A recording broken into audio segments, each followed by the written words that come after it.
All right, hello and welcome to our next performance uh, presentation in this series. This one's going to be on sleep and hydration. Kind of a weird mismatch, but we're kind of pairing hydration in there just as a separate thing on the end to because nutrition had a little bit too much in it.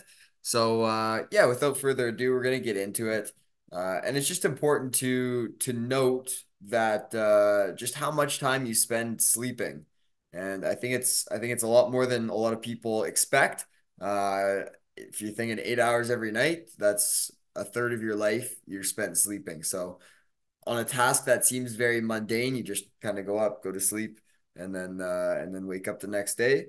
If we can maximize those minutes and those hours, then we can use our time of rest to get an advantage over others. So we're gonna dive into sleep first, and this is super important. We're just gonna go through kind of the importance of sleep, but it's crucial for student athletes to kind of to understand why sleep is important and how to get a better sleep because of the tight schedule that you have as a student athlete. You have classes, you have homework, you have workouts, you have practice.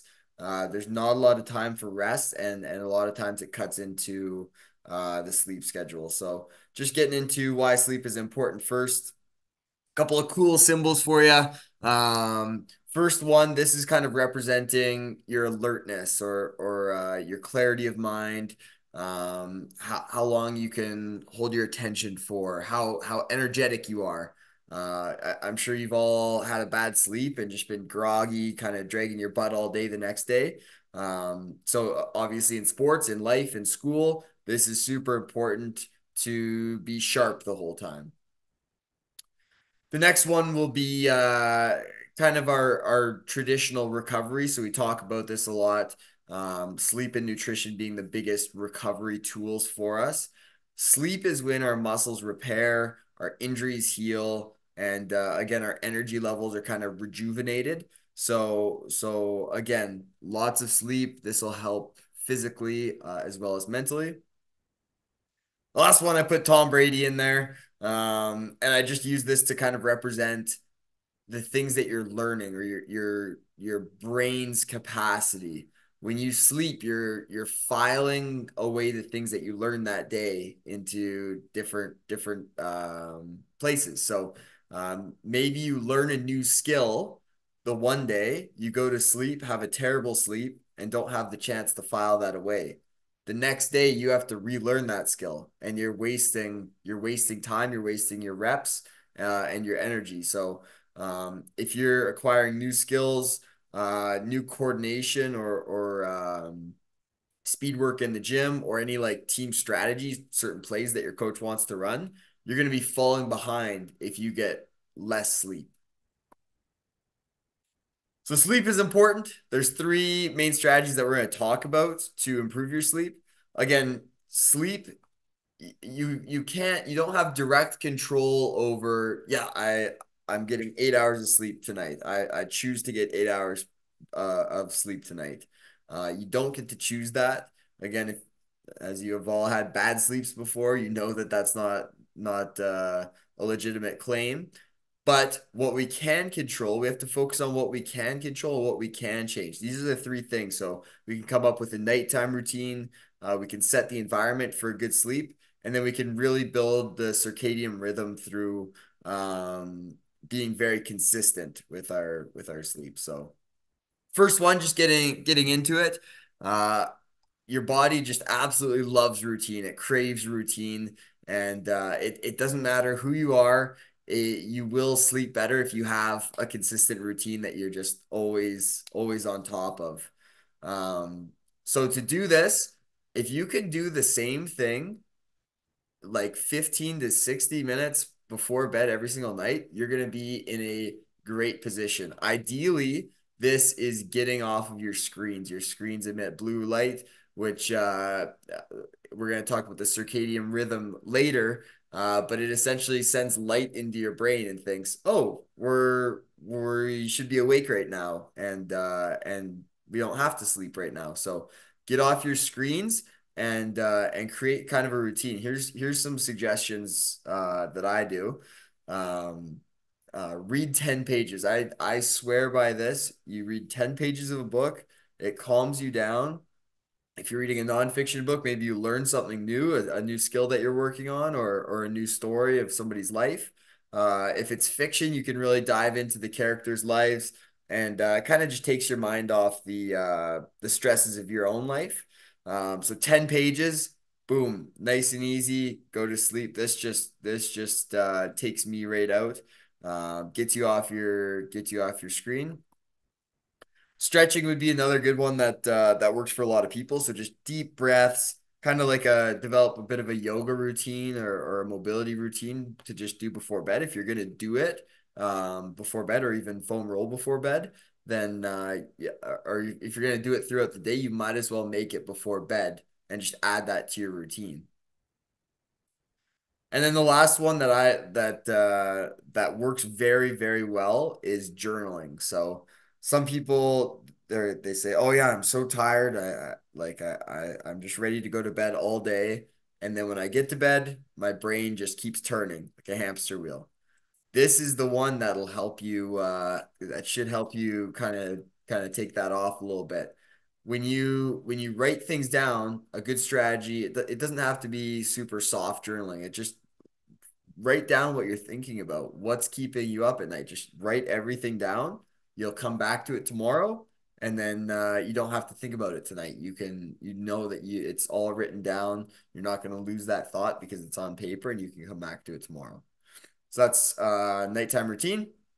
Next step would be setting the environment. So first part in that is the temperature of your room. Some nerds did a big study and found that 18.3 degrees Celsius is the optimal room temperature. Um, I recommend maybe starting around 18 degrees or 65 Fahrenheit and then adjusting up or down based on what you like.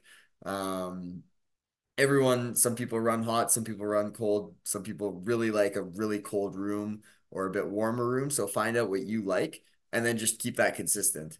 And that's the key. Reduce light exposure. So this is what I was kind of talking about with the circadian rhythm before. If you constantly have lights in your eyes, that's telling you to stay awake. That's what we've evolved to get to. That's why you might feel more tired in the winters because we get less sunlight. So if you can throw a blackout mirror or a blackout shade over your window, get creative with it.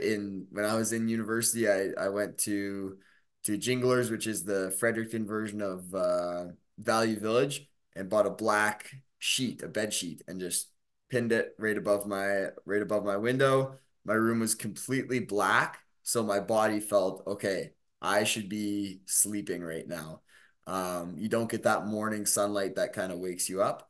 So really recommend this. White noise or earplugs. Again, if it's too quiet, sometimes you might have the thoughts racing around. Maybe you need a little bit of noise. Maybe you have noisy roommates or family or neighbors. So try these out. A fan works really well to just kind of circulate the air. And then a clean room as well. I just can't sleep if my room is all messy. It just kind of bothers me. So try cleaning your room and just setting that as kind of the peaceful space that you can just kind of rest and recover in. And lastly, find the perfect pillow and mattress. Find what works for you, and just stick with that. Last piece for our sleep is consistency. Again, your body just loves consistency. Uh, give your body what it wants. People are found to be more happy on Thursday and Friday in particular. And I don't know, some people would question that study and say, yeah, it's because the work week is ending. They get to have the weekend off. But a big part of it too is they've had 3 consistent nights of sleep by Thursday. They've went to bed at 10 and woken up at 7 every single day until Thursday. So their body is feeling that routine, they're feeling the rhythm, and it's really enjoying it. And then you go on the weekend and maybe you're playing video games till 1, 2 in the morning and waking up at noon or something like that. And then you go back on Monday and you have to restart again. You feel terrible on Monday. You feel super groggy Monday morning because your body doesn't have that routine built in. If you can be super consistent and go to bed and wake up at the same time every single day, you're gonna be way better off. You're gonna optimize your sleep, which is something that not everybody else does. That's a way to get ahead of your competition. So yeah, don't let weekends ruin the consistency that you create throughout the week, that should say. So how much sleep do you need? Again, we can't control this, but it's just nice to have an idea so you can kind of set your alarm or when you should be going to sleep. Athletes need more sleep than non-athletes. People that are, oh yeah, I slept for 6 hours last night. I feel fine. We beat the hell out of our bodies. Our bodies are literally getting broken down every single time we exercise, and we need that time for physical and mental repair, whereas non-athletes don't need that same amount of time. So non-athletes is recommended 7 to 9 hours. If you're a little bit younger and still growing, your body, because it needs to repair as you grow, your body needs a lot more. And then if you're an athlete, you need even more. So 9 plus hours. If many of you are young athletes, I would say 10 plus hours would be a really good goal. And and again, you don't have full control over it, but if we're looking at 9, 10 plus hours, we can start planning around that. But it's also something that you can't control. So if you're laying around, it's like, oh man, I can't get sleep. Oh, I'm only getting 8.5 hours now. And I'm getting 8.25 hours and keep counting down. You're just stressing yourself out. Just let it be. That's okay. One bad night's not going to ruin you as an athlete. But we're gonna try and kind of aim for that every single night. So just to go over what we went through. Athletes need sleep for energy, tissue repair, so building back muscles, concentration, not feeling groggy. And athletes need a lot more sleep than non-athletes. Three main strategies for getting a better sleep. These are what we can control when we say we can control sleep. These are exactly what we can control. Coming up with a nighttime routine. Maybe you read, maybe you do yoga or journal.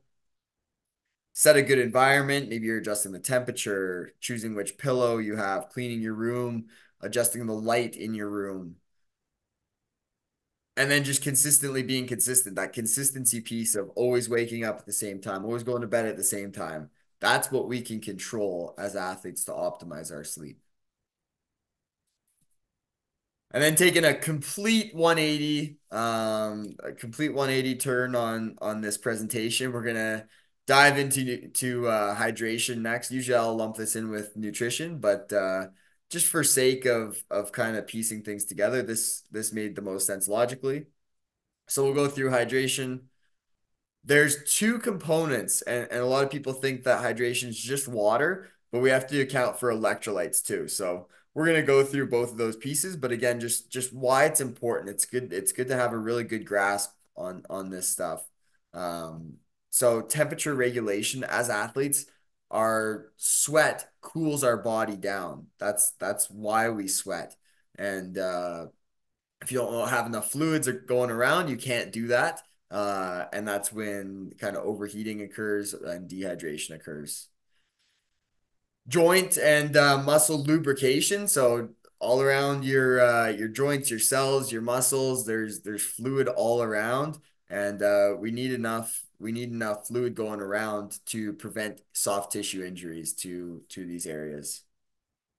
Cognitive function. So this is pretty much saying if you're dehydrated, you can't think straight. Maybe you're just feeling out of it and you can't focus, you have no attention span. That's another reason why hydration would be important. And then cell function, this is kind of like a sciencey term saying, oh, your cells aren't gonna function properly. But think about when if any of you've ever cramped, maybe somebody said, oh, have this banana for the potassium. And that's because you need electrolytes, you need fluid for your cells to be able to, contract your muscles and digest things and just do everything that the body needs to do, and especially during a high intensity sports match. So those are kind of the four main reasons. List could go on and on. So how much water do you need? I don't care. There's some, and I don't claim to be a nutritionist or anything like this. As you can tell, I'm very vague with all my stuff. Just try and give like super simple recommendations. A lot of these nutritionists will come out with maybe you need 20. Yeah, if you're gonna weigh yourself before and after exercise. If you lost a pound of sweat in exercise, then you have to drink 24 ounces of water. I'm never, as an athlete, I'm never ever going to do that. I'm never going to weigh myself before and after exercise. I'm not going to look at how much water I'm drinking and adjust through that. So I think that's dumb and just not sustainable. So we want to find a better way to do this. Here's what I have. If you disagree with me, that's completely fine. Um, this is what's worked for me and the athletes that I work with. Buy a very large reusable water bottle and make it your new best friend. Every cool experience you go on, it's right there with you. You always have it by your side. That bottle and you are kind of one and the same. And you're just gonna drink a hilarious amount of water from it. Every single time you think of drinking water, or even if you don't, you're just chugging more water. And then you're going to let your pee dictate how much you drink. And this is just the simplest method. There's no measuring or anything. Your body is literally telling you how much water you need to drink. So, just looking at this scale, if you're I like the 1 or 2 range. 3 is kind of like borderline for me, but anything less than that, oh man, I need to drink a lot of water here. Or maybe if it's perfectly clear, it's like, okay, sweet, I can like kind of ease off or just keep it consistent. I'm doing good. And when you do this and you first get your large reusable water bottle and start drinking a ton of water, the first week or two is gonna suck because you have to pee a lot. But your body is so adaptable, it changes to whatever you give it. So it's going to adjust. Your bladder's going to get bigger, and after the first week or two, it'll be fine. You'll learn how to handle it like nothing has happened before. So, last little piece of hydration. We've done the water intake and the fluid intake. We want to work on the electrolytes and just kind of going through what electrolytes are. So when we sweat, it's kind of like a puddle of water and electrolytes mixed in. Um, and your cells need electrolytes just like they need water. Remember the cramping example. Your cells need potassium to contract. Your muscles need potassium. So um, yeah, and do all sorts of things in and within the body. Um, and then your electrolytes will also help you retain more water. So if you have more electrolytes, it's not like you necessarily have to have less water, but it'll help you keep some water when it goes through the kidneys. So instead of peeing out just a bunch of water, it'll help you kind of suck more water back in, so you're less dehydrated. Again, Tom Brady's on here. He's been one of the biggest spokesper people for electrolytes. He's got his own electrolyte supplement brand now. Gatorade is probably the one that a lot of you think of when you hear electrolytes. So we'll kind of talk about that next of how to get electrolytes. This might be a new concept for you. You've heard of drinking water. This is the next piece that's going to separate you from other athletes. 3 main ways: sports drinks, so Gatorade. The problem, it's a pro and a con, is that these have a lot of sugar in them. So you can't just be constantly drinking a Gatorade throughout your day-to-day life, or you're going to get a lot of unwanted side effects from the sugar. So these might be good during a game when you need a little bit of sugar. If your energy's running low and you have this during a game, it'll give your body a little bit of energy that it needs. But other than that, it's not really ideal. We've got supplements, so the Noon supplements down there. Those are tablets. There's lots of different companies that have powder, tablets, anything like that. Some of them have a lot of sugar. Most of them are pretty good, so that's a pretty good option as well. And here's the one that kind of throws some people off is your do-it-yourself sports drink. Just throw some salt in your water, which is sodium chloride. When it goes in water, it separates the sodium and chlorine, and those are two electrolytes that your body uses a lot of. So that's a good way to get electrolytes. Maybe you're squeezing a lemon in it. Maybe you're putting like some sort of sweetener in it. Don't put a ton of salt. Just put enough that you're not going to taste it, um, but enough to kind of have an effect. So I'd say that the do-it-yourself sports drink would be the winner out of all those, but all of them have different context to it. So just last little bit on hydration here in the whole presentation. Always be drinking water with electrolytes. Drink more or less water based on your pee. Very simple. I like to keep things simple so they can stay consistent throughout your career. And yeah, that's all I have for sleep and hydration. And yeah, I hope you guys learned something.